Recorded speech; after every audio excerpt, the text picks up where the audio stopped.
back to another episode of the Always podcast. We're super excited to see you guys again. It's been a while, and we've been upgrading equipment, doing a lot of stuff here around the team, and feels good to be back, man. Feels good to be back with you guys, but more importantly today, we have a very special guest, and when it comes to coming back, I couldn't think of any other perfect guest to have on the show today, not only because what he does, what he's doing, what he has for the future lined up, future plans, but one of my good friends, man. I've known this guy since I've been a little kid. If you guys ever saw me when I was a little kid, we won't go there. But Danny, let him know why he's so special today. We got the one and only Trey McJunkin.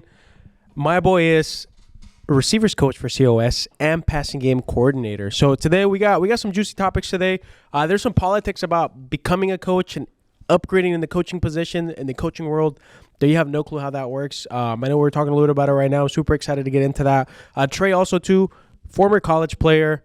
Yes, sir. High school player. So my boy's been in the game. He's in the game. Now he just transferred to the other side of the game. And it's going to be really exciting. We got a lot of cool stuff to cover, man. So let's get it. Welcome to the pod, Mr. McJunkin. Absolutely, man. I'm glad you guys could have me on. I'm stoked. Let's get after it. Let's get it, Coach. I feel like it's like only right for me to call you Coach. You got to. Hey, what do you have your players call you? Is it Coach Trey or Coach McJunkin, Coach Big Junk, Coach Junkin? No, I mean it's just Coach McJunkin, Coach Trey. I mean I try to keep it light with the guys. They don't try to overthink it. Yeah. They joke around with my last name. I mean all the stuff you can think of. It's the way it goes, man. So it's football, So they find the jokes in it. It's cool. That's fun, dude. Coach, I think for me it's Coach Trey. Hey, yo, Coach Trey. That's my. I think that would be my go-to. Yeah, that's pretty much what it is. Yeah. I like that, dude. So, right now you're coaching. You guys got done with the season, right? Yep. What I'm kind of interested in is how did you go from being a player to coaching? How did you get into it? Was it just like an application thing? Was that easy? Was it a hard process? Because I feel like, I've thought about coaching too, and I know some of my friends that I've known that play college ball. Yeah. That's always I feel like that's a thought that naturally goes through their head as a player, Yeah. But it is a big difference between coaching and playing and coaching. So how was that transition for you? Did you already know you were going to become a coach coming out of the game, or was that I'm out of the game? Oh, you know what? I kind of want to coach. Yeah, so my dad was a long time high school football coach. 20 years. Growing up, I was always on the sidelines with him, playing high school football, going the junior college route, then going, being blessed to go to the 4-year level and play college football. I had a couple different paths that I could have chose from. I could have went military. Because a lot of my family is Navy, Marines, stuff like that. So there was a little stint in there where, I thought about going to the Marines. There was a little stint where I thought about becoming a pilot. But then for the most part, my last season playing college football, I knew I wanted to be a college football coach, So going into my last fall camp at Fort Hays State, I spoke to the head coach, who was also my position coach. Talked to him, and he basically said they'll see what they got. And, I was lucky enough to be brought on as staff there as a graduate assistant. So, but those last 6 months, I knew what I wanted to do. And I'm glad I made that decision. This just feels right, Being a coach. I feel like you have to love it too, though, right? Because, obviously, how long in total would you say you've been playing football? Shoot, including Pee-wees. Pee-wee flag football, probably 6 years old. So almost 20 years. Damn. 20 years, bro. If you look at the average job, right? The average person stays at a job for 20 years and they're tapped out. They're retired. Not only they're tapped out, they're retired, but they hate it. Yeah. And they don't have anything good to say about it. But you, bro, what's so unique is that I remember too as a little kid, that's what's cool because we're doing it today. I've known you for so long. But when we were younger, I feel like your love for the game has stayed the same, if not grown more, as we've gone older, bro. And I know that, for me or myself, and I know that people at home maybe watching this that don't have the same path as you, it was kind of like 4-year college or 4-year high school. You play some football. It was cool, whatever. You like it. Maybe not love it so much. Yeah. But you, bro, it's always been something where you've sought it as a career. You thought of it as a career. How can I take it to the next level? How can I always be around the game of football? Yeah. Excuse me. It was pretty much just you have fun with it. I've always seen it as just a game, and you can see it as a career. You can see it as a job. You can see it etc. All these amount of different things. But like to me, it's a game. It's fun. Like I enjoy going to practice. I enjoy being with the guys and cracking jokes and making sure we're working at the highest level that we possibly can. Like I just had a meeting with my guys yesterday about this is the way we're going to attack the spring, and all these different ways in which how you practice reflects how you play the game, but ultimately reflects how you move through life. So it's always been fun to me, and I think that's the biggest thing. And in the fact that I've always learned more at each stop. Every single year I've learned something, whether good, bad, a little bit in between. There's always been a little bit of a learning curve that I've had to get around. Whether, at some spots it felt like the love went away, where it kind of turned into a job, and then that love came back where the fun came back. And that's when, you get the big smile and you're enjoying it. And, being at college as Sequoias now, like, it's fun. And that's probably the best thing about it is I'm fired up every single day to enjoy practice and enjoy the coaches that I work with, enjoy the players. Like, it's what it comes down to, just having fun every single day. That's one of the craziest things, too. You have fun while you're doing a job. I know growing up, I never thought of football as a way to have a job, right? Like, I never saw a career in it, not just because I wouldn't like it, but more just because I didn't understand. Like, I didn't know there was that. Hearing about your story, bro, and kind of seeing you go from level to level and in college to college, and as you progress, like, it's cool to see, bro. Like, it's more than just football. Like, it's a career. Like, you got to have freaking fun with it, bro. So I want to kind of touch on a little bit. I know, obviously, Dan mentioned a little bit about how you transitioned from you're the JUCO product, then you went up to a university, and you kind of progressed, and now you're in the coaching side. But yeah. I want to progress I want to ask you the question as far as the talent gap, right? Because obviously there's talent gaps at each level, I'm assuming, and I want you to touch on that because obviously there's a lot of people watching this today that maybe they're in the JUCO, they're looking to go progress into a university, a four-year university, and they're wondering, what is the talent gap? Like, what does it look like, and how do they get to the next level? To be honest, the talent gap is crazy. It is just you go from high school, where most guys are right around 6 foot, depending on your position, most guys are undersized. And then you go to the next level, junior college, 4-year level, at the D1, D2, NAI, D3, all these different levels. Like, there's a huge talent gap, and I know a lot of guys say, it's all about up front, which it is. It's the front seven from D1 to D2 to D3. NAI, like, the big boys up front are by far the biggest difference makers.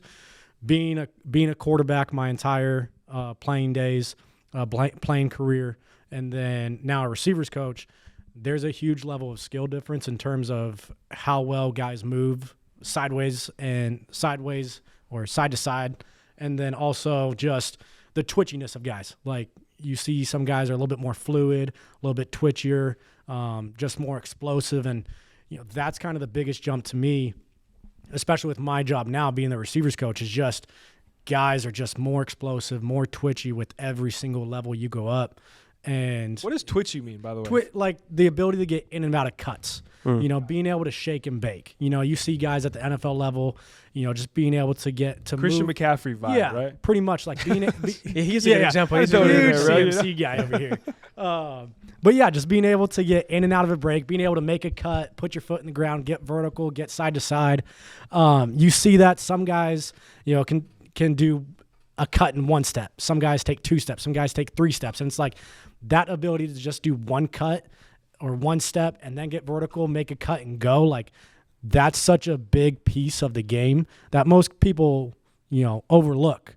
But when you find somebody that has that, like, you gotta make sure they get the ball in their hands because they are special. Do you feel like the ability to shake and bake is something you're born with, something genetics, or is something you can practice and eventually develop? Yeah, I think it's a little bit of both. Like, obviously you get guys who are just more genetically sound in being fluid and being able to have the mobility part of it. But at the same time, with all the new kind of training that guys do on their own, and then also at the high school world, the 4-year level, like, so many kids who are playing football or just athletics in general at any sport, they start at a younger age with their mobility training, with their plyometrics. So that helps a lot with guys, kind of close that talent gap. Also, talking about, the guys up front, the front seven, the big boys, those guys are more athletic than anybody can ever imagine. Like the guys who are 6'3", 6'4", 250 plus pounds, moving just as fast sideways or getting upfield vertically, putting pressure on guys and getting their hands on guys, like that is just as impressive as guys on the outside making big time plays. Yep. So honestly, like I love watching the Reese's Senior Bowl down in Mobile, Alabama. I love watching the one-on-ones between the O-line and D-line more than anything else. Like that, to me, that's where you see true power and twitch combined to go against each other for that one-on-one period. Like that stuff is just crazy to me. Dude, so you got like you said, you got to play at all these levels. Obviously there is. I feel like personally from watching him playing a little bit too is that I think a lot of it is a little bit genetic because you kind of experience that. In high school, you're like, all right, like you're the main guy in your team, but then you go to JUCO and everybody there is like the saying goes, they're the dudes, they're the Himothy's from their squad, and then you go up to even further, you go to D1, and it's almost like they're the cream of the crop from like the JUCO level or some of like the really competitive schools, dude. With that though, as a coach, obviously you get a little bit different perspective on it. Well, I feel like it helps you knowing that, understanding that, right now you're at the JUCO level. Do you feel that at the JUCO level, like even if you have a guy where maybe he's not like super athletic, he's not super twitchy, he's not super slippery, but he's up there, and if you have a guy that knows how to read the zones a little bit better, knows how to throttle down a little bit, knows how to sit in between the coverages, do you think like a player like that has maybe like, I don't want to say an advantage, but do you think there's programs that would look for a guy like them? Instead of like just kind of taking the gamble on like the raw physical like player. Yeah. Oh, absolutely. Like there's guys who just kind of have a feel for the game, and you see it kind of in the NFL all the time.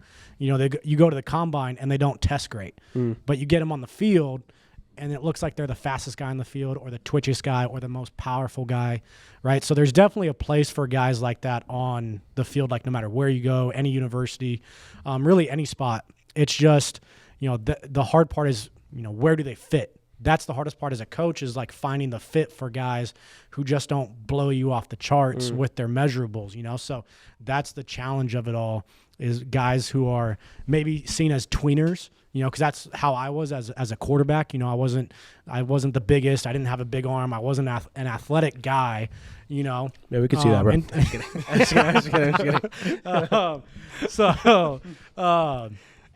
I got a little faster. I went from 5.0 to 4.9. You know what? That's You're there, I would have given you a 4.7, bro. So that's good. That's good. Oh, that's dirty.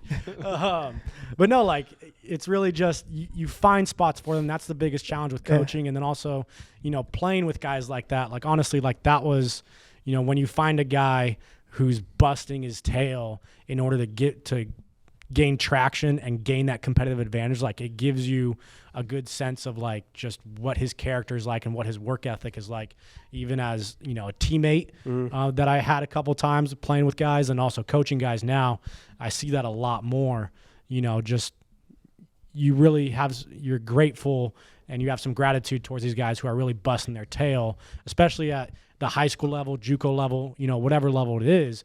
But really, like I love the junior college level because these guys grind. Yeah. Like it is insane how much these guys work their tail off to kind of, especially in California. Like I think that's like big shout out to California, just because most places in California don't have dorms, don't give out athletic scholarships like some other places do, and the guys out here grind like nobody's business. So definitely love the way these guys find a role for themselves, and they make it hard on coaches to not play them. So that's a good position to be in when you make it hard for the coach to not play. Absolutely. It's tough. The JUCO product, bro, is like, I remember growing up, I thought the JUCO product stuff was mainly just for like COS, but then obviously I discovered it was like a big wide thing, right? But if you go to JUCO college, you take pride in what you do. You know what I mean? Like you take pride in knowing the fact that there is a couple schools that passed on you. There's a couple coaches that said, hey, you're not good enough, but it's kind of that proved me wrong, right? And one of the things, on that same note, I know that Dan, we were talking a little bit about it before the podcast, is all of us, as far as the whole Josh Allen thing, right? So the whole thing I wanted to ask you next is that how do you distinguish that, bro? Like how do you find a good player even when his intangibles like are not necessarily showing up on tape or not necessarily showing up on paper when you look at it like a Josh Allen? Like, how would you discover that player, understand, look at him and like, damn, he's going to be a superstar? Yeah. I think the biggest thing is just watching them play. You know, like seeing a guy in person, whether it's the high school level or when he gets on campus in terms of junior college. You know, if he wasn't a high recruit or if he doesn't have the measurables, you know, just seeing him play. And some guys you can see in person, like, you know, I got one kid right now in my group that when he first came here, it was like, oh, this kid looks like he'd be okay, like nothing crazy. And then throughout the year, you're like, okay, this kid's got it, you know? So that's something that to me, with only, you know, going on my third year and overall playing college football for 6 years, coaching now going on third year, you know, so total almost 9 years total. Yeah. You know, just still getting that experience piece behind it, you know, to where, you know, when I was a graduate assistant at the 4-year level, you know, talking to the older coaches and they'd be able to pick up on the smallest thing and be like, yeah, that guy's going to be good. And then they find out a year later, yeah, this kid does have it, you know. So pieces like that I think you definitely find with experience, you know, and that's definitely the toughest thing for me is just like, okay, what do I need to pick up on for this kid when he doesn't have the measurables, when he doesn't have the amazing film? You know, how can I distinguish if he's going to be above the line or below the line, you know? Yeah. But even then, bro, I mean, I know you mentioned experience, but one question I have is like, how did Fresno State miss out on Josh Allen? Don't put me in that boat. I'm not going to. He's PR trained. Trey's PR trained. I don't know, man. I mean, the thing is, like, you know, he's 6'5", coming out of Reedley Junior College. He's 6'5". You know, I don't know exactly what it was, but, you know, 220, you know, 230 pounds. You know, he had a rocket for an arm. Like, it's just one of those deals where they missed, and they kind of got to live with it and own it. And, you know, it's going to be on Fresno State until Josh Allen retires in the NFL. You know, they missed on it. So that staff, you know, it is what it is. I bet they found their guy at quarterback and they felt like they were okay. Because, I mean, as coaches, like, there's always going to be guys who fall through the crack. I mean, there are guys who hit me up on Twitter all the time. There are guys who hit up, you know, that email me all the time. And I know a lot of coaches, and I'm at the junior college level. There are guys, you know, at the D1 level who are getting, you know, 10,000 emails a day. Can't even imagine that, dude. You know, so it's insane the influx you get of emails, of information you get. And, you know, we're human, you know, so you're going to miss. You know, the only thing I'd say with Josh Allen is he found his way into Wyoming and he made the most of it. And honestly, like we talk about the JUCO grind, he brought it with him. You know, like he came from nowhere.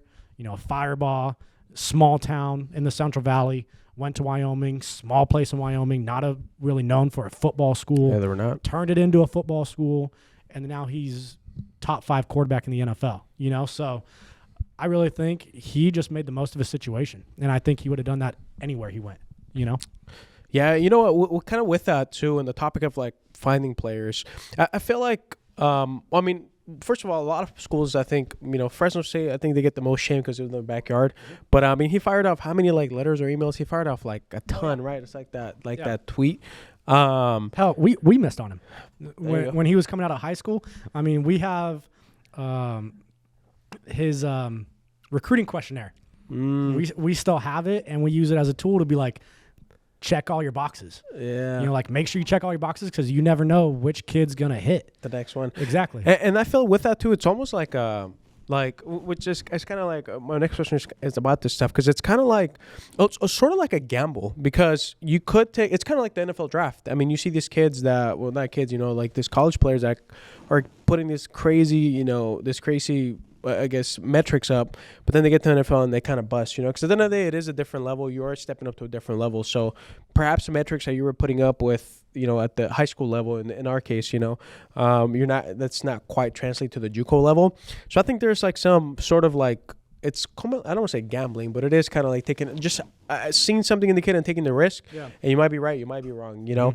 But with that, obviously, I know you're probably watching a lot of tape on up-and-coming players, especially for your position. What kind of coach are you, dude? I'm assuming a lot of the audience has seen, like, Moneyball. So they've seen, like, there's people that are, like, super statistic. Yeah. And there's like the, like kind of like the old heads, which I think there's a little bit of both, right? Where they're like, they got like the feel or they got the look, What kind of coach are you, dude? When you're recruiting, when you're scouting, are you like a super data driven type of guy, or you're like an instinctual type of like feels type of guy? Yeah. I think I base everything. I would say I'm more instinctual, honestly. And as I'm getting into the professional coaching world, you see the data on why players are successful. Because tape can't lie, and I will live and die by that. So you go by the highlight tape catches my eye, but I got to see the game tape. I got to see you in person. I got to see the way you play the game, So as many times as I can make recruits high school games, I try. That's something I did or try to do as much as I possibly could this past season. Saw a couple Clovis North games because Clovis is my area, so saw a couple Clovis North games, Clovis East games. So just trying to see those guys in person, and then also basically, see the data for what it is. So what I'm gathering here is that you're more of like the old school kind of, they got to pass the eye test type of guy. I would say so. Like they got to be an eye test, but also at the same time, like the film's got to be good. Yeah. Like just because a guy is, speaking of the, receiver position, like because a guy's 6'3", 190, like I still got to watch you play. Like if you're stiff as a board, can't move, What if he sees something like, Well, what if you see something like my boy, my boy Chase from the Niners taking plays off? What is that? I wouldn't go that far, bro. I mean, I don't know. I'm not for the Niners. Oh, potential Super Bowl Packers, MVP, Packers bro. all the way, You never man. know. Packers all the way. Die hard. My boy Chase Young Cheesehead. taking plays off. Hopefully he gets sat. Hopefully he doesn't play a single rep. He should have done that a little more against the Cheeseheads. Some cheeseheads. Oh man, that's pretty cool. I asked because I feel like nowadays, because I like to watch NFL games. Yeah. Especially Thursday night once Amazon does it. I think the NFL started to do it. But they do like the whole like the stat thingy-majiggy. Like have you seen like the stat cast? So, like if you go on the app, you can watch it English, Spanish, and then there's like the extra ones like the Manning cast and all that stuff. But there's one where it's like the analytics cast. And you can kind of see like the player, their speed and stuff like that. They'll show like the routes ran and It's all that almost like stuff. you're watching film. Yeah. It is like you're watching film. So for me, like I love that. What is it called? Yeah, Amazon does it. Yeah. So like I really like watching that. So for me, I think if I was in the coaching, dude, I would be like super like well, obviously you don't have those stats like available at JUCO because they don't have the little things in the pads. Yeah. But I'm just like, dude, that's so crazy because I don't know. I feel like you can create I'm a big numbers guy, so I think you can create a good picture. The coolest thing I did, honestly, and this isn't in coaching at all, but I got my master's in health and human performance at Fort Hays State, which basically kinesiology. And my big master's project to finish out was basically about the biotech within football players' pads, their mouthpiece, helmets, how they track all the metrics. Like that was one of the coolest projects I've ever done, just to see how much Amazon, who the NFL partners with, and how they apply their technology to gain this metric about how football players move and the dynamics of how they train. That was probably the coolest thing. There was so much information that most of it just went right over the head, but the little bit that I did retain, like I apply a lot of it to coaching, what I do now. That's pretty interesting, dude. Damn, that is pretty cool. Yeah, it was awesome. Yeah, because ever since they kind of started coming out with that, like I said, I'm a big numbers guy, so I've always been interested in it. I like to see one of my favorite ones that I like to see, especially for fantasy football, is like the I'm not gonna talk about this last season, but it's like we can't talk about it if you want. We both missed the playoffs. Well, you know what? Cooper Cup, you're not my guy, bro. I'm just gonna say that. I'm just saying we got a fantasy champion here on the the commissioner. podcast. Well, you know what? The commissioner rigged the league. I don't know. Well, you know what? It's like I feel like Tiger Woods putting on the green jacket on him. Like all we right, could switch gears. I mean, we could change. I could be the podcast guest. You guys can interview fantasy champ. I mean, this year we did. How did you win fantasy football? This year we did a welcome man to the Champions Club, baby. But yeah, it's just always like I've been seeing like the analytics thing. It's become like such a big part of things, And yeah, I just wanted to. I was kind of curious about that, kind of how your approaches. Yeah. Just from like knowing you, I feel like I feel like you were kind of like a 50-50 guy. I feel like you're still like kind of like you said, the eye test guy. Yeah. Definitely the hard coach. I feel like definitely the hard, old school coach a little bit where you're like, don't be jogging on my fucking field. You take a play off. Coach McJunkin's going to have you in the doghouse for about a year. Your JUCO season's gone. See ya. So probably, but I'll give you an example. So my receivers, I had a really good group this past year. I'm going to have another really good group. And, in terms of like character, then also, the energy that they bring and whatnot, they're also super talented, but just the overall personality they bring is awesome. This past year, they knew when they messed up because they'd ask me a question after I was pissed, and then I'd side eye them and then just walk away. So they'd be like, Coach McJunkin, what did I do? And then walk the other direction. We're trying to get better, and it was like, by the end of the year, they knew I was joking. They knew I was just messing around. And so that's like going back to the level of fun, back to my guys is like, they know when it's serious because I'll have a look about my face or I'll just, some type of mannerism that they pick up on. But it's like a good 50-50 between being jovial and also, being serious. So I think like I'm a fair, fun, energetic guy. But at the same time, like when it's time to work, we go into hardball mode. Yeah. And I feel like in anything, like any leadership role, that's kind of like the best approach to have. Because I feel like if you're too stern, too cold, it's kind of like, but if you're too much fun, too much of this, you kind of lose the respect. You lose like the structure within the leadership role, and obviously your players don't perform as well. Yeah. Then you look bad and then, all that crazy stuff. So that's cool, dude. That's fun, dude. By the way, you have to take me some of your scouting fucking games, bro. I'll go with you. I'll roll the clothes. All right, Danny's trying to get in. Dude, I love the fucking game, bro. I love the game. I love the game, dude. As this guy, we went to where did we go? What the fuck game did we go? One of the high schools. The high school games, but the season opener a couple years ago between the Bills and the Chargers. And then, so I think the Bills were getting fucking ate up the first half. And then the second half, the Rams came out, and then the Bills kind of switched it up and started showing a lot of cover 3. And then so we got in the car, almost like variations of cover 3. So when we got in the car, I was like, dude, my boy couldn't keep up with the cover 3. And it was fucking crazy because we turned on the fucking post-game fucking interview. That's all and then Stafford comes out, and he's like, it's just that cover 3 was just kind of fucking do it, dude. I was like, see, bro, I should be fucking coaching. And for me, listen to it. Hey, you know me, I was a lineman. I mean, I you say cover 3. This guy in 8th grade was awesome, dude. I have no idea what that is. I won't get too much into it, but he had a little hunchback running. We don't have to say any of that stuff. Those of you guys I heard he was on I heard he had a Jason Kelsey era, bro. We're moving on a little bit. We're leveling up on life. We don't need to go back to those times. But don't live in the past. No, we don't live in the past. But speaking, obviously, you said you're a fun coach. You like get stuff done. You're a fun coach. But one of the things I want to talk about too that's not so fun of coaching is the politics side of it, right? I know that. Growing up, seeing it, obviously we see it a lot in the NFL. Yeah. There's a lot of dollars involved, a lot of positions involved, a lot of, I'm sure, relationships that are involved. So talk a little bit about politics that go on in coaching, especially in the college coaching realm. Yeah. Well, you know what? Before you start, I want to kick it off with something I just learned about it when we were talking about it right now.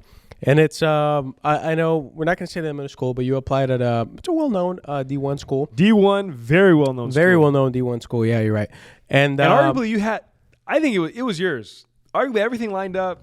Everything was there. I think so. Kind of like you said, if anything, you were more than qualified for the job. But there's this weird little rule, right? There's this weird little rule that I didn't even know existed, and it's some of the politics, that we talked about. Go ahead. Go ahead. Talk about. I want you to talk about that a little bit. It's all relationship based, especially early on in my career. More so than I believe than any other profession. It's about who you know. Not to say that it's more about who you know than what you know, because I think you still have to know what you're doing and know what you're talking about, because that's how you earn players' respect. Well, unless you're Matt Canada, whatever.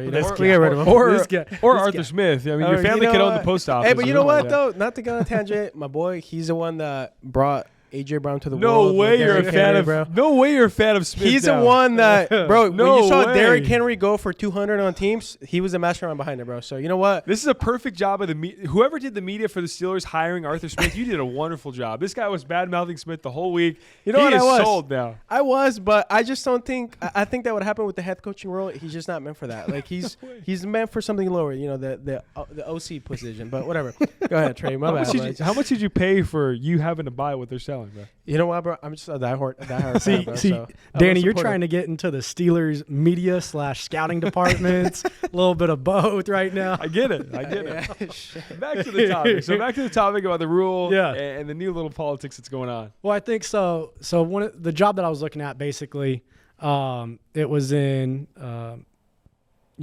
not a non-field coaching position, and basically the rule basically said that if you come from a coaching position, whether high school or junior college, and you enter the 4-year level, especially at the D1 level, I believe, I don't know the exact language of the rule.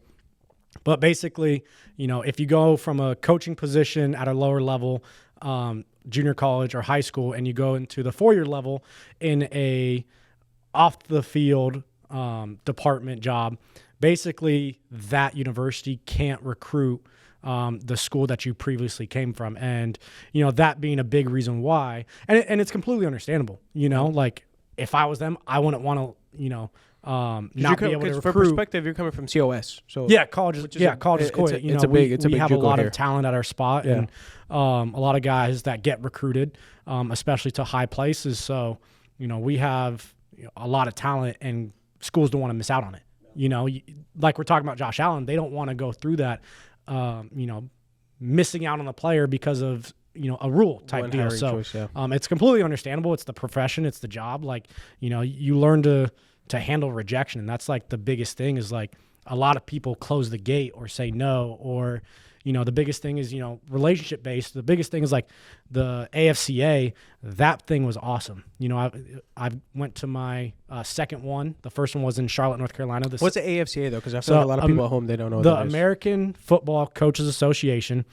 Primarily, it's college football coaches, but anybody, if you're a high school coach, middle school coach, like if you're NFL guy, like if you want to be a football coach, like you can sign up, pay the fee and whatnot, you can come. Right. And it's awesome because there's thousands of coaches that just go and you can connect with a lot of guys. You talk ball, you talk shop, you talk their lifestyle, everything that you could dream of in terms of what a coaching convention would be. It's what it is. So like in terms of how we're talking, with how you build relationships, especially early on in my career, like that's the biggest thing is basically to build those relationships, to build connections. It helps my guys in terms of recruiting, and then it also helps me, later down the road if I ever want to make that jump to the next level or to a lower level. Like it helps me, it helps me grow my tree as much as I possibly can, So it helps a lot of guys. I love it. I love what they put on. There's a lot of clinics that go out there kind of accomplish the same thing. But in terms of like, handling rejection in terms of this profession, like you're going to be told no a lot.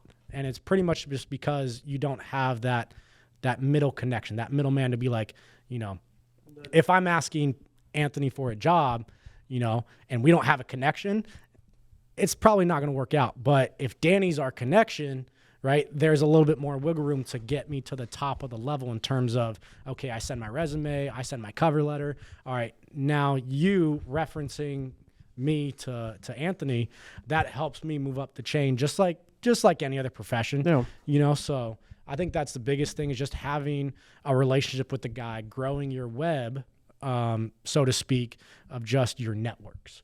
That I think that's the biggest thing in terms of the job and kind of the politics behind that, and just handling rejection. Aside from that being, that's so cool too, because aside from that being essentially like a speed dating convention, bro. Pretty much. It's crazy because you go from college, right? You go from college when as a player experiencing some rejection. Sometimes if you shop out your tape to thousands of different colleges, 100 different colleges, you experience rejection. But the craziest part is most people at home, and I know I thought that once you go into a coach, that rejection probably would stop, right? But at the end of the day, it doesn't. It probably gets even crazier, even more politics, because now you're dealing with money. Now you're dealing with big-time career positions. You're not only going to be there for the next 4 years. Potentially you can be there for the next 10, 15 years, right? So what I'll say to that is pretty much like basically, one good coaching year, you could be at a really high level, really quickly, really fast. At the same time, on the flip side of that coin, one bad year and you could be out of a job pretty quick, So that's a weird portion of it where the job security behind it, it's rough.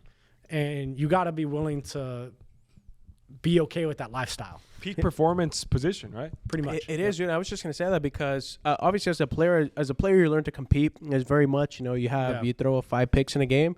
It's probably gonna be unless you're the Steelers and you keep Mason Rudolph and Kenny Pickett in there. But anyways, there we go. But it is like you said, like a high performance job. And I feel like coaching is in this weird thing where it's like it's a sport. And you're still competing. Obviously, you're not on the field competing anymore, but you're still competing in the sense where, like, your skill now is not throwing tutties, it's freaking leadership, right? Yeah. And it's so crazy because, as you're talking about it right now, it's true. Like, it's a job where you could be at the cream of you could be at the top of the mountain one year, and your team, for whatever reason, obviously it starts with leadership, but there's a lot of factors that go into it. You have a bad year, and next thing you know, you're gone. I mean, look at my boy Bill Belichick. He was on top of the world for like the past decade and a half, and then all of a sudden, the guy doesn't have a job anymore. He's a legend. Time to retire anyways. But even more so as you move up, right? I mean, you look at some of these other coaches like a Chip Kelly, right? Chip Kelly killed it in college. And then he went up to the NFL, had a couple stints, didn't do so well. And then you look at even, what was his name? Urban Meyer, right? Killed it. Arguably one of the top 2 coaches in college football. I mean, you look at him compared to Nick Saban. At the time, they were top 2. Arguably, you can interchangeable, like change them out either 1 or 2, right? Yeah. Then he went up to the NFL, had a stint, wasn't so good, and then that's that, right? So, I mean, that's like tailored and back to what you said. That's 100%. Yeah, and I think that's why, like, even though a lot of jobs are performance based, I feel like coaching, you're still like you're still competing, dude, like for your starting job, just like the athlete, just like the receiver, the wide receiver one you're coaching. You're competing for your position in that roster, in that staff, just as much as him, dude. Yeah. So I think it really is like this weird little kind of dynamic that is like it kind of keeps your competitive juices alive, all day long. Like, that's so dope. The biggest thing, like, so you hear, myself, all these coaches, trying to find, the next big job or this, that, and the other, et cetera. A lot of these guys, they tell you, grow where you're planted. Like, just settle down. It'll come. Just do your work, put your head down, put your nose to the grindstone, just work. And then so that, like, to me, it spoke big time to me because my head's always in the clouds, looking for the next thing. But it's just like, okay, I gotta come back down to earth and be like, okay, I'm going to work, and then you turn that into, okay, my group is going to be the best group on the team. That we are going to work at such a high level that it becomes, okay, we won because of these guys. So whatever position you coach, like whether you're offense, defense, special teams, coordinator, this, that, the other, like you want your guys to be the reason why. At the same time, you got to have some humility to be like, okay, like if we don't have those guys, if we aren't performing to our highest level right now, we got to be able to win in different ways. And I think that's what we do at College Sequoias. Really, like Coach Burkett has done such an amazing job of just establishing culture within the program of just being, okay, like we can win 1,000 different ways. So whether it's in the kicking game, off defense, off offense, putting the whole thing together through all 3 phases, running the ball, passing the ball, whatever it is, like we're going to find ways to win because winning is the name of the game. That's what we strive for. And at the end of the day, like if we win every single rep, we'll be okay. On that same note, do you think it's harder being a coach or a player? Well, that's a good question. That's a good question. I think it's different perspectives for sure. As a player, as a quarterback at heart, I think I would say player, but I think coach only like is a close second, only because you lose control. Like you have control up to a certain point. Once you call that play in, you have no control, and you just got to live with the outcome. But my rebuttal to that would be, though, that as a coach, you have all week to make sure you kind of take that uncertainty out of the equation. But even then, right, if there's a player that's not meant for the bright lights, Trey can call the perfect play. How many times have we saw a coach draw up the perfect play and a player messes it up? And that's nothing. I never even went on to the league or anything like that, right? So I'm like the last person to speak, but I'm just saying there's so many times in the NFL or in big games. Kicker, a kicker misses a kick. That's true. Yeah, I mean, you look back at the Niners season this past year, right? You look back at the Niners season this year, perfect play against the Browns, right? Against the Browns, we're on a heater. Jake, our kicker, great kicker. But at the end of the day, that kick, he missed the kick. And that's not to say he's a bad player. You're not going to blame that game on Brock Purdy? He's a great player at the end of the day. Both players are great players, right? I think they're really unique in their own way. But at the end of the day, he missed the kick. So Kyle called the perfect play, right? He called the kick. He called the perfect play. He called the perfect play, leading up to that drive, because that drive got him all the way down. They drove the game-winning drive all the way up to the field goal, and he missed the kick. That's true. You're going to tell me after that play Kyle was a bad coach? I think he should take responsibility for it. I think a good leader would take responsibility for it. I think you're 100% right. A good leader does. At the end of the day, he called a good play. Trey can call the perfect play, but if the player doesn't perform. You know what? That is true, though, because I see what you guys are saying. You do lose. I mean, the ball's not in your hands at the end of the day. You know what I mean? At the end of the day, if you miss the play, you live and die by the ball, right? Yeah. I mean, that's on you. Like, hey, that's on me. Yeah. I didn't perform. But at the end of the day, if you call the play and you have no control, that's a different type of scary. That's a different type of trust you have to have in your players. Oh, absolutely.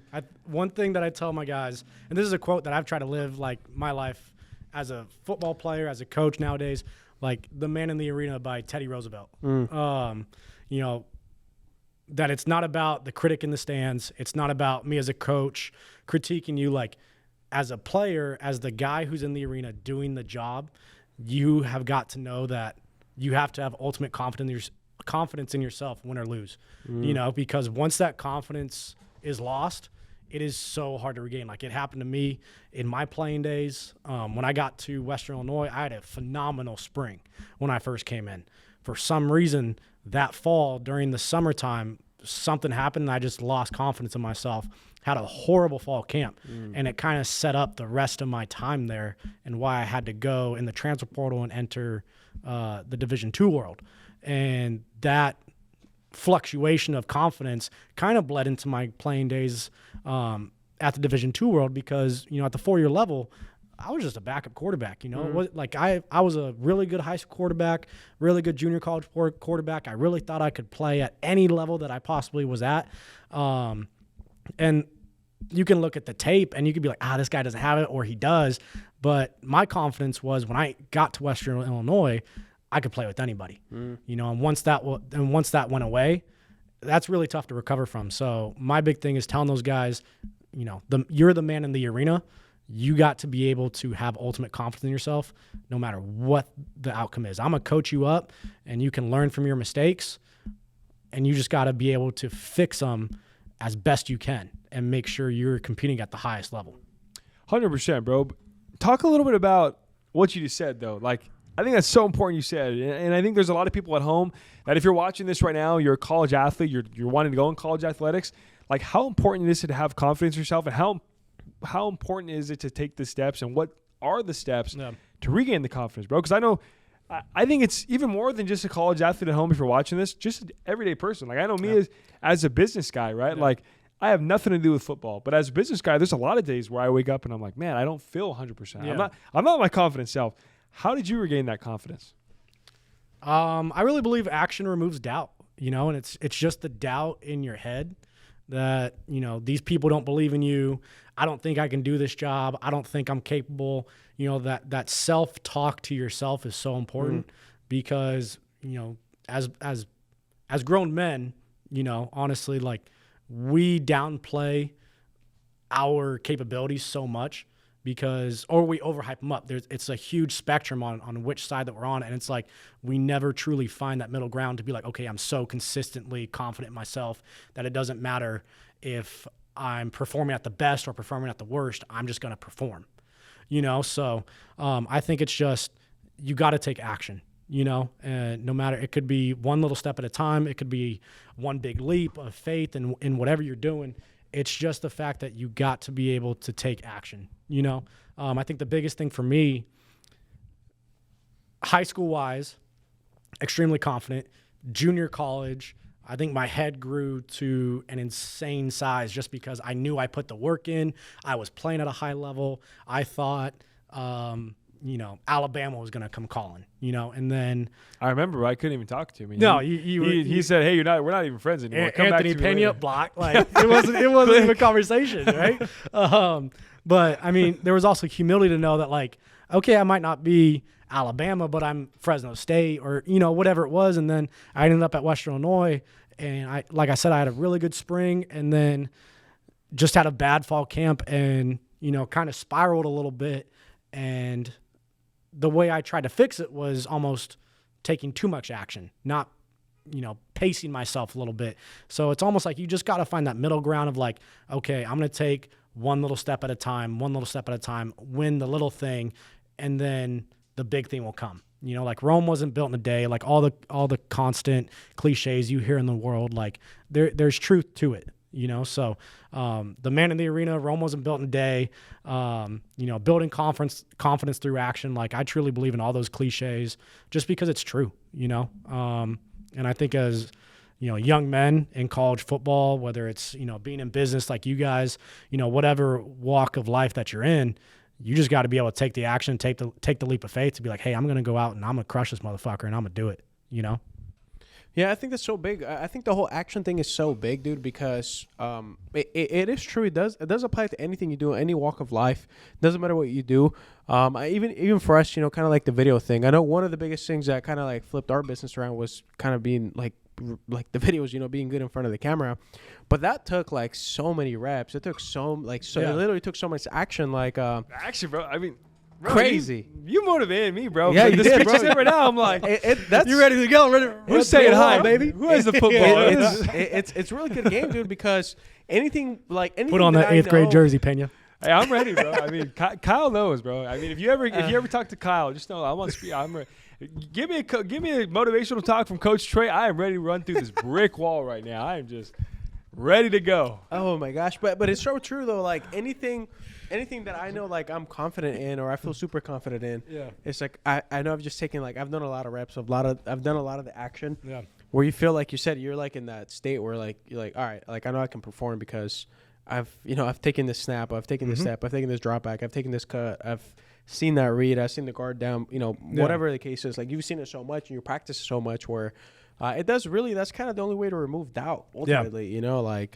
Obviously there's some things where like you said, your head might blow up a little bit and you're kind of on a good one, but at the end of the day, like your baseline just comes down to how much work did you put in, and you can't lie to yourself. Yeah. Like if you did it and you're ready to perform, or if you took some shortcuts and you're not fucking ready to perform. Yeah, I think the biggest thing, like what you just said, is like the difference between arrogance and confidence. It's such a thin line. Like I remember my sophomore year in high school, I thought I was the biggest shot in the world because we just came off a 12-0 season. I had a good year as a sophomore quarterback. I was rated decently high in terms of, that's what I thought I was, and my parents came up to me and said, hey, you're 5'11", 160 pounds. They put me in my place really quick. Yeah, that's good parenting. My mom was Your dad's kept it a buck. My mom was a college athlete. My dad has coached high school football for 20 years. At this time, it was like 15 years. Yeah. So it's like they kept it 100 with me, and it was just like, you're 5'11", 160. You got a weenie arm. You might be going the JUCO route. And I had the biggest fit of all time. Like, are you kidding? Like, you guys are my parents. How could you be doubting me? You don't believe in me? All this stuff. And we joke about it to this day, But and then I end up going the JUCO route. And then, the off season going into the year that I played, the off season of 2017, I had two phenomenal coaches at Fresno City, Coach Hetherington, who's my quarterback's coach, and Coach Brandstetter, who's my OC. And they, like Coach Brandstetter, would take the offensive guys who were able to make it, do some extra workouts in terms of the weight room. Coach Hetherington would take me out on the field after that, or before that, I'm sorry, and we'd have like an hour and a half quarterback session, of just training, So that's where the 10,000 kicks Bruce Lee method came in, of just I'd rather get good at one kick 10,000 times rather than practicing 10,000 kicks one time. Because you're going to get scared of the thing that I do really freaking well rather than having 10,000 things in the toolbox. And that was where the confidence came in of just okay, I've took a 3-step drop, hit the back foot, throw the 5-yard out, or I took a play action drop, with the pulling guard set up inside of him, step up, throw the deep ball over the top. And it was I've done it a million times in practice. I can rip it in game one time and we can go get a touchdown. So that's where that confidence comes in, and, just finding, the arrogance that I was in high school and having to be checked, and then actually putting true work in at the junior college level and feeling truly confident. There's a thin line, but once you find it, you know exactly what it is. But obviously people at home, bro, that want to become a coach, what are the steps they can take at home, Coach Trey, to become a college coach or just to get their foot in the door in the coaching game to begin with? I think on top of the head, like playing football is a huge thing. If you want to be in the college football world, playing college football. Either the way I did it was, becoming a graduate assistant.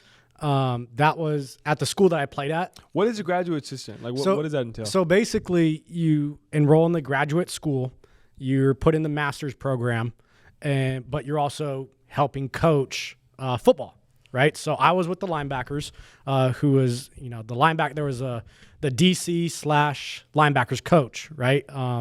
He older guy, really awesome dude. Put me through the ringer, but made me tougher for it, and I really appreciate that. Like, helped me become the coach I am today. And basically, so you're in the graduate program, you are assigned to a position group, and you're helping that coach with whatever he needs, right?